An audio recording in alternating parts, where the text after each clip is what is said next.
السلام علیکم بچوں آپ خیریت سے ہیں؟ مجھے امید ہے آپ نے اپنا مزیدار سا ہوم ورک پورا کر لیا ہوگا۔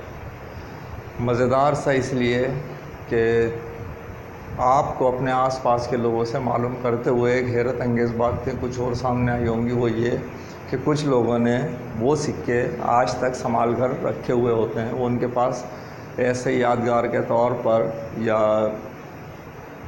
کچھ لوگوں کو جمع کرنے کا شوق ہوتا ہے کہ یہ سکے ہوا کرتے تھے دکھانے کے لیے، تو وہ آپ کو دیکھنے کو ملے ہوں گے۔ ٹھیک ہے، کسی بچے کو نہیں ملے ہوں گے، صرف معلومات ملی ہوں گی۔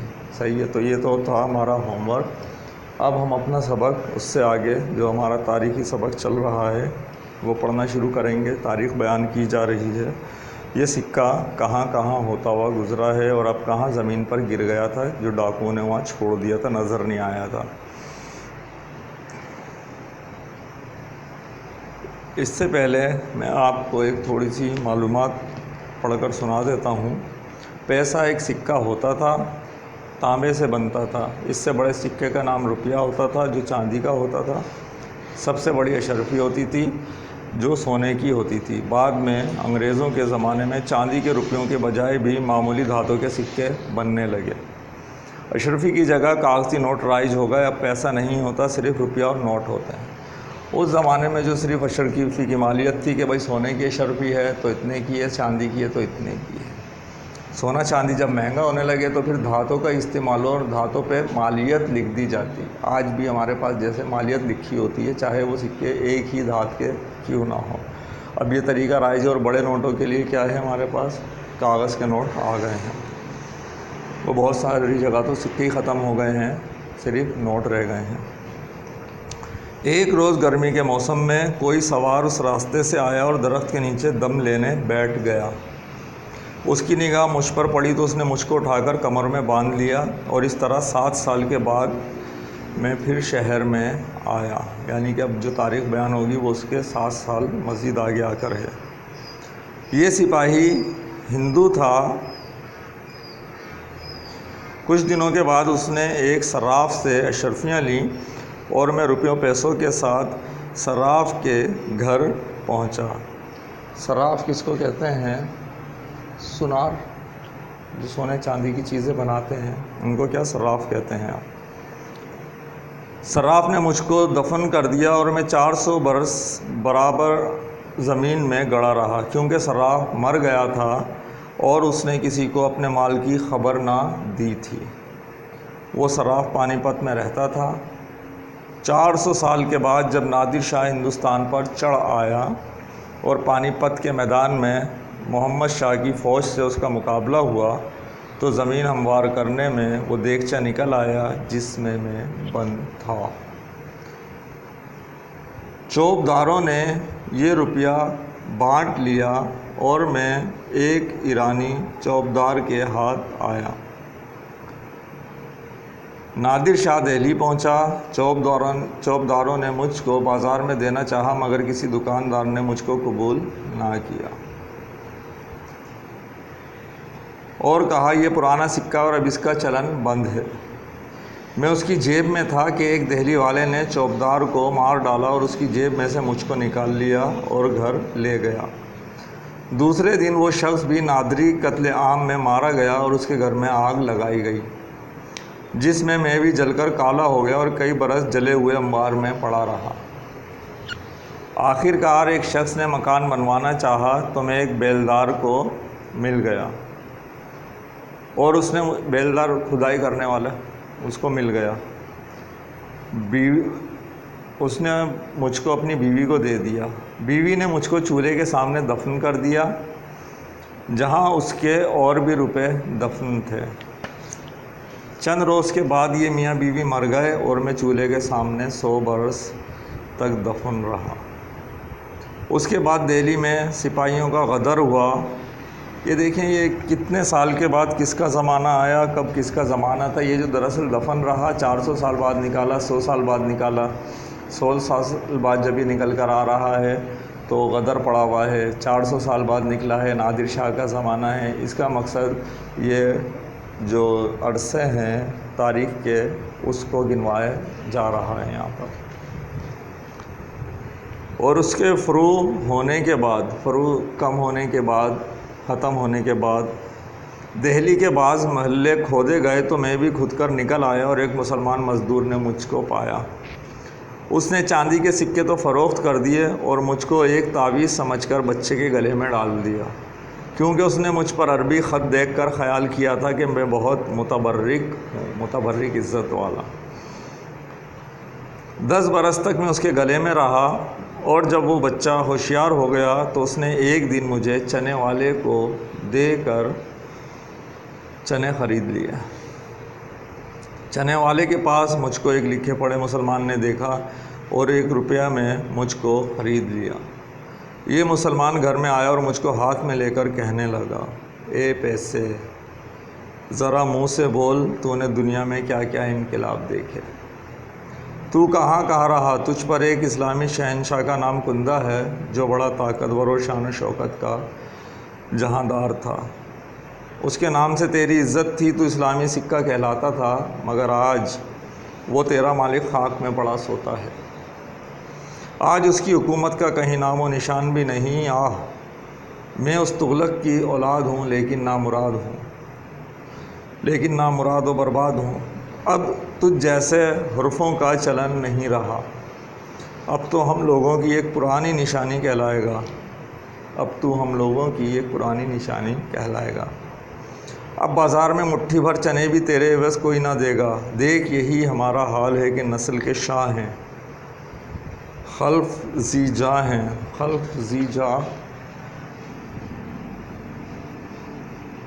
خلف وارث ذی جاہ، عزت والے،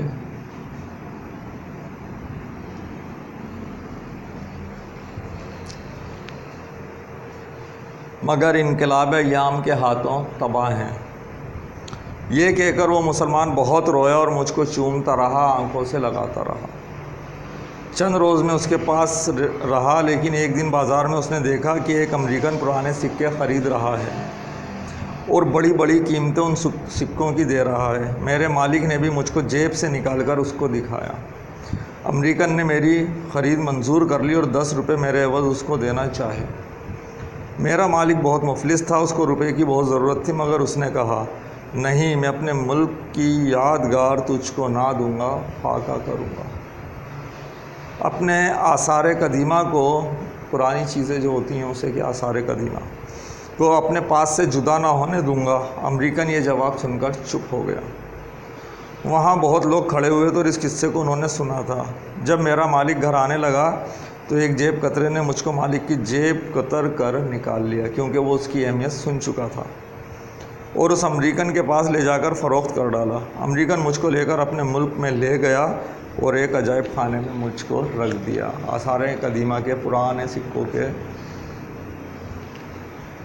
اس میں کسی شوکیس وغیرہ میں وہاں 5 برس رکھا رہا، اور ہزاروں مردوں اور عورتوں نے آ کر مجھ کو دیکھا۔ ایک دن ایک ہندوستانی مسافر بھی وہاں آیا، اس نے وہاں سے مجھ کو چرایا اور پھر ہندوستان لے کر آیا اور جے پور کے عجائب خانے میں فروخت کر دیا۔ آج میں اسی جگہ مقیم ہوں۔ اس کے بعد خبر نہیں کہاں کا سفر پیش آئے، لیکن خدا کا شکر ہے کہ اب میں اپنے وطن میں ہوں، جس کی یاد مجھے امریکہ میں ستایا کرتی تھی۔ بدلتا ہے رنگ آسماں کیسے کیسے، زمیں کھا گئی نوجواں کیسے کیسے۔ ایک سکہ جس کی ایک زمانے میں عزت ہوتی ہے، زمانہ بدلتے ہی لوگ اس کو پوچھتے بھی نہیں اور اس کے عوض چنے بھی نہیں ملتے۔ یہی حال انسان کا ہے، جو آج بادشاہ ہے کل زمین میں پڑا سوتا ہے، کوئی اس کو پوچھنے والا نہیں ہوتا۔ ہمیں اپنا یہ جو مقام ہے کہ ہمیں واپس مٹی میں مل جانا ہے، ہمیشہ یاد رکھنا چاہیے۔ اگر ہم اس حقیقت کو یاد رکھیں گے تو دنیا میں جو خرابیاں پیدا ہوتی ہیں شاید ان میں بھی کمی آئے۔ یہاں پر ہم نے مختلف دور پڑے بادشاہوں کے، بڑے بڑے بادشاہ جن کے نام کے سکے چلتے تھے، ان کو کوئی پوچھنے والا نہ رہا، ان کے سکے صرف عجائب خانوں کی زینت رہ گئے اور کچھ کے تو نام و نشان بھی مٹ گئے۔ یہ تھا ہمارے پاس آج کا پڑھنے کا کام۔ اب ہمارے پاس جو کلاس ورک ہے وہ بڑا ڈفرینٹ، مختلف قسم کا ہے۔ مختلف قسم کا کیسے ہے دیکھیے گا۔ کلاس ورک میں ہمیں کیا کرنا ہے، پیسے کے سفر نامے کی طرز تحریر کو اچھی طرح ذہن نشین کر کے تم بھی لاہور کے قلعے کی آپ بیتی کہانی اس کی زبانی لکھو اور اس زمن میں ان حالات کو بیان کرو۔ آپ نے پیسے کا سفر نامہ دیکھا، اس نے کس طریقے سے بیان کیا ہے، دور گزرے ہیں۔ آپ نے لاہور کے قلعے کی کہانی لکھنی ہے اور اس کے لیے کچھ جو نشانیاں ہیں، کچھ اہم باتیں ہیں، کچھ پوائنٹس ہیں، وہ آپ کو دیے جا رہے ہیں۔ میں یہاں پر لکھ دیتا ہوں ان پوائنٹس کو۔ ان پوائنٹس کی مدد سے آپ کیا کریں، لاہور کے قلعے کی کہانی، ان نکات کی مدد سے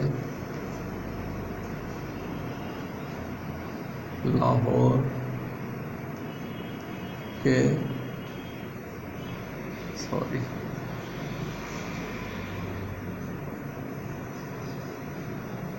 قلعے کی کہانی لکھیں۔ ٹھیک ہے، نکات میں لکھتا جا رہا ہوں، آپ بھی نہیں لکھیں اور پھر کہانی لکھیں۔ یہ آپ کا کلاس ورک ہے۔ اس قلعے کو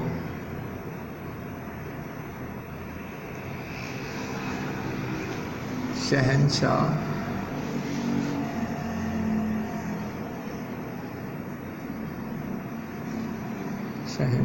اکبر نے تعمیر کرایا۔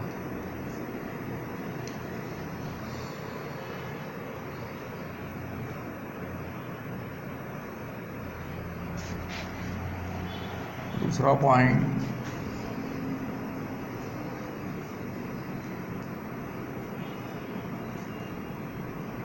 شہنشاہ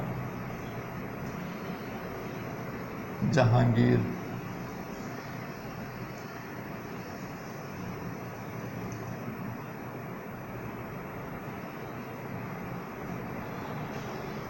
دہلی سے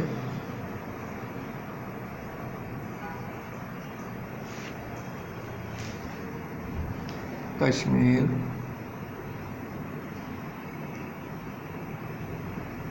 اور کشمیر سے دہلی جاتے ہوئے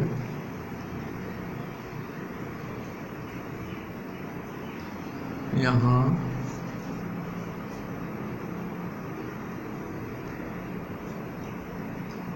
قیام کرتا تھا۔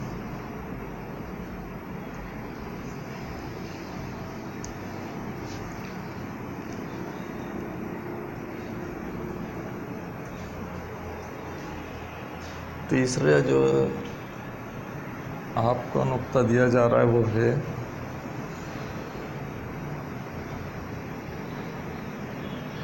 شہنشاہ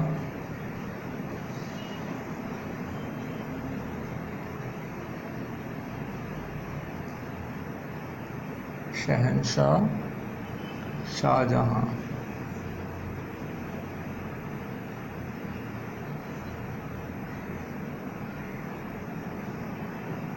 کے دور میں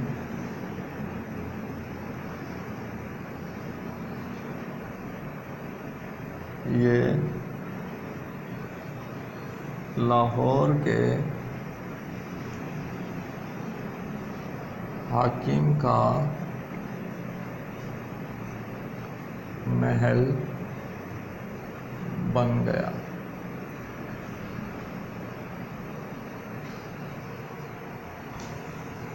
چوتھا پوائنٹ،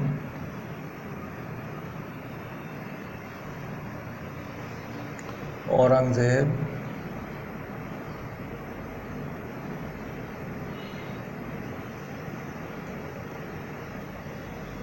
کے عہد میں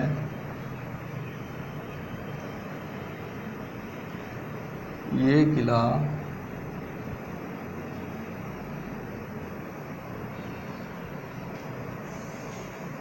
پھر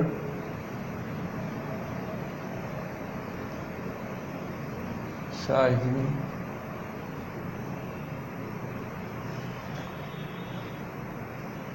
لشکر کی چھاؤنی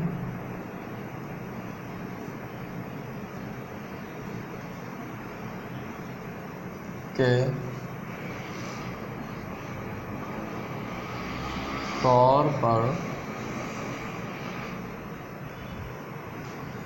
استعمال ہوا۔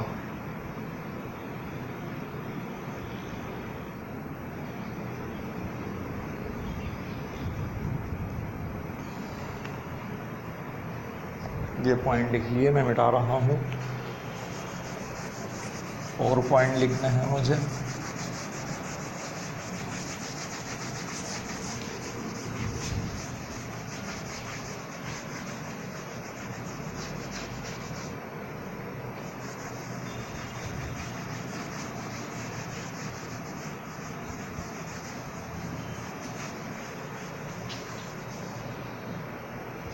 ٹھیک ہے بچوں،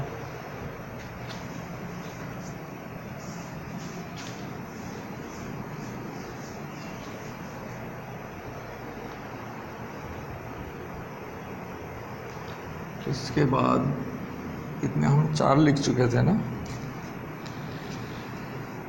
5واں پوائنٹ،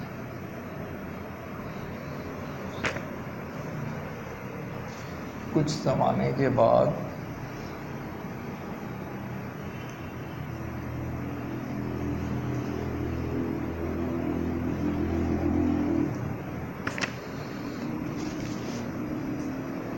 مہاراجہ رنجیت سنگھ نے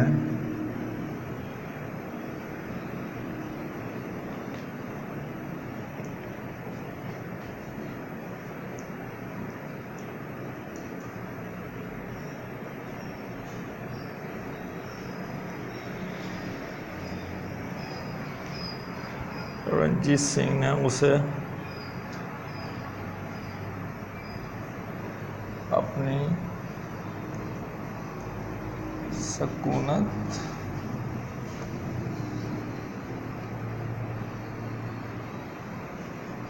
کے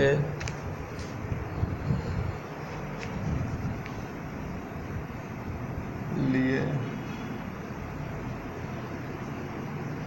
منتخب کیا۔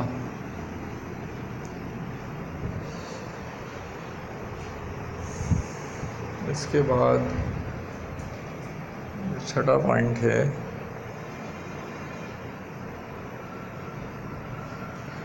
انگریزی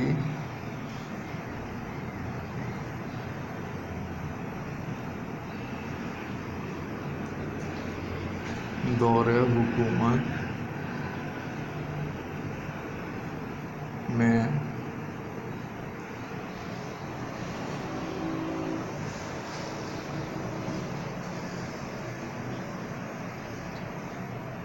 بہت دنوں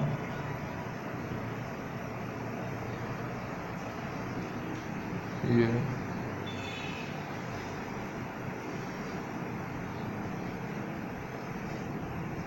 فوجیوں کی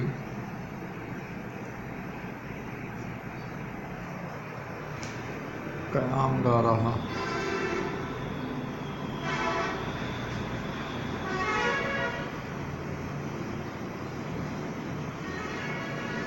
یہ وہ باتیں تھیں کہ نکات کو لے کر آپ نے پوری ایک کہانی لکھنی ہے۔ کس کی زبانی؟ قلعے کی زبانی۔ ٹھیک ہے، یہ ہو گیا ہمارا آج کا کلاس ورک، اس کو میں مٹا دے رہا ہوں۔ اب ہے ہمارے پاس کچھ ہوم ورک۔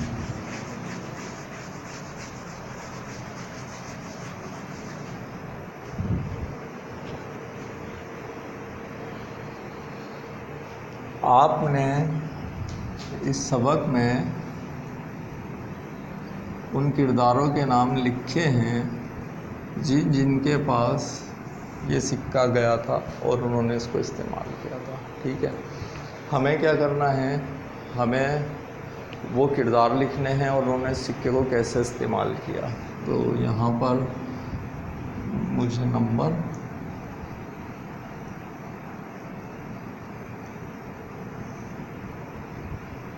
کردار اور استعمال. ٹھیک ہے،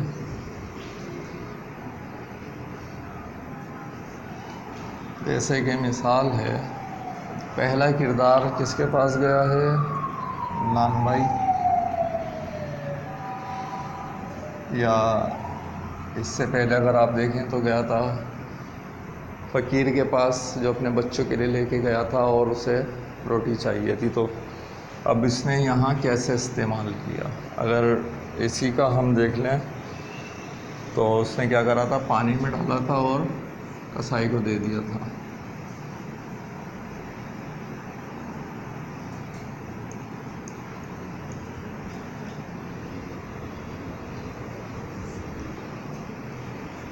کسائی کو، ٹھیک ہے. ایسے ہی آپ کو 7-8 جن لوگوں کے پاس گیا ہے تو وہاں پر آپ کو اس کا استعمال لکھنا ہے. شروع میں اگر آپ دیکھیں تو یہ بادشاہ کے پاس آیا ہے، بادشاہ نے اسے کیا کرا ہے کہ خیرات کیا ہے. فقیر کے پاس آیا ہے، اس نے کیا کیا ہے، اس سے بچوں کے لیے روٹی خریدی ہے. اس طریقے کے آپ اس میں یہ کام پورا کر دیں گے. ٹھیک ہے بچوں، یہ تھا آپ کا ہوم ورک. انشاءاللہ اس سبق کے آخری لیکچر میں ہم کچھ الگ چیزیں سیکھیں گے. سبق تو یہاں پورا ہوا ہے لیکن سبق کا ہی کچھ حصہ باقی ہے، کچھ کام باقی ہے، وہ انشاءاللہ اگلے لیکچر میں ہم کریں گے. اللہ حافظ.